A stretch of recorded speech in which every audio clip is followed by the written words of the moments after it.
2,000 years later. Woo! Di pa tapos yan. Mangga, saan niyo ipapagupit? Hi guys! For today's video, maglalagalagang mag-ina. Saan tayo pupunta na? Mag-withdraw. Mag-withdraw tapos? Ayaw niya sabihin. So, ayan nga guys. So, mamasyal kami. Bali, kung saan lang kami pupunta, depende sa trip namin mag-ina. No? Ay, magbabasalo na siya. So, ayun na nga guys, talaga namang may pupuntahan kami ng anak ko at dito nga kami pumunta sa GNN Salon and Aesthetic Center. Dito mag-inquire lang sana ako kung magkano ang magpareban with Brazilian blowout.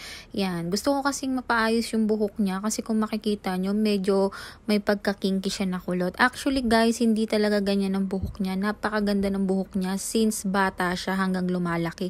Kaya lang, nung nasa malayo ako, alam nyo na, napagtripan yung buhok ng anak ko, inireban siya ng talagang hindi pa siya matanda o wala pa siya sa right age. Tapos ang nagreban sa kanya is nag-aaral pa lang din sa pagre-reban ng buhok. So ganyan na naging outcome niya, nasira siya ng malala. Bali ngayon naaawa kasi ako sa kanya kasi syempre may itsura ang ano ko, no, hindi naman ako papayag na hindi. Nagiging kinky yung buhok niya, syempre since high school na siya.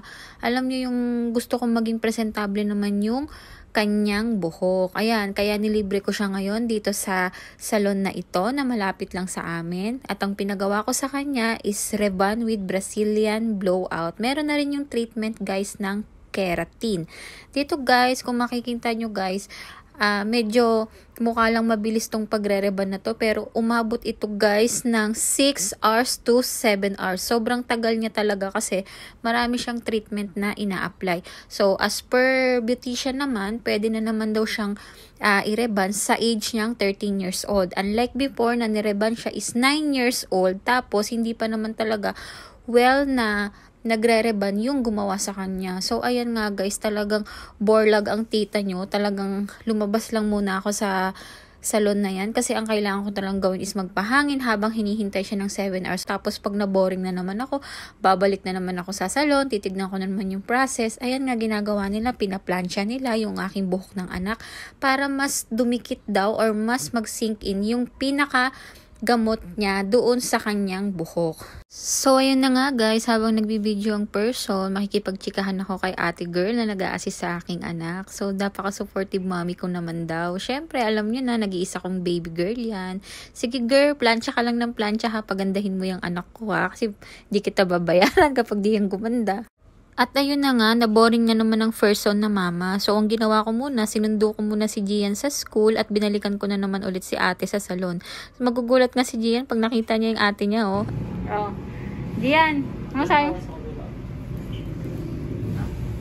Ayan ang kapatid niya. Tanggalin mo na yung face mask mo para mapil mo. Ayan, ang ganda ng anak ko. Ang ganda. Laga mo yan, nakatingin ka sa akin, nak. Di pa tapos yan. Mangga, saan niyo ipapagupit? Ha? Saan? So, ayun na nga guys. Wala pa tayo sa exciting part niyan ha. Ang tagal pa niyan. Maghihintay pa kami niyan ng 4 na oras. Ayan si Gian. Boring na nakikipagchismisan na lang. Akala ko for the chismis ang person. Yung pala may binabalak. Bubulungan lang pala ako. Mama, libre mo naman kami ni Tito sa labas oh.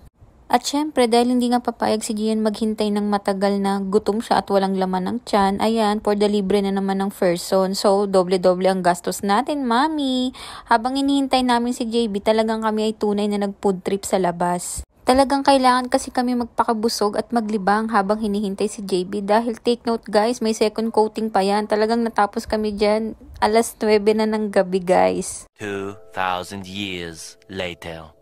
So, ayan na nga guys, for the final touch na tayo. Ay, makakaraos na din kami. Ayan nga, oh, pagkatapos niyan, gagawin na lang namin, mag-picture-picture. O, diba? Ang ganda na ng anak ko. Ha? Start na. Sabado. Sabado. Dito tayo. Ilang pangalan mo lang? Saan? Ay, hindi kapatid ko siya. Ganda.